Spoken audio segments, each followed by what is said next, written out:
ওই থানায় 9 মাসে পাকিস্তান আর্মির হাতে নিহত মানুষের সংখ্যা কত এবং সেগুলো যোগ করে কত আসে।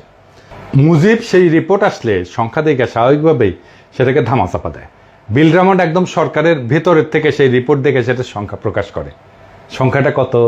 কত সংখ্যাটা? আসল সংখ্যা শুনলে ভিমরি খাইবেন না, চেয়ার থেকে পড়ে যাবেন এক্ষুনি। কত? 3 লাখ, 1 লাখ, 30,000, 10,000?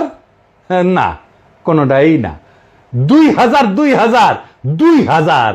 জি হ্যাঁ, ঠিকই শুনেছেন, 2,000। এই রিপোর্টটা এখনো আছে, যে কেউ নিজের চোখে সেটা পড়ে নিতে পারেন, স্পষ্ট লেখা আছে। ইংরেজি যেহেতু কইছে সেহেতু ঠিকই কইছে।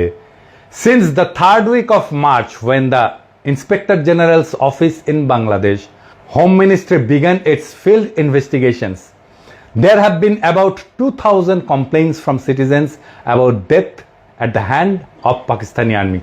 তার মানে সারা বাংলাদেশে পুলিশের কাছে পাকিস্তানি আর্মির হাতে মারা গেছে এরকম অভিযোগ জমা পড়ছিল মাত্র 2,000 জনের।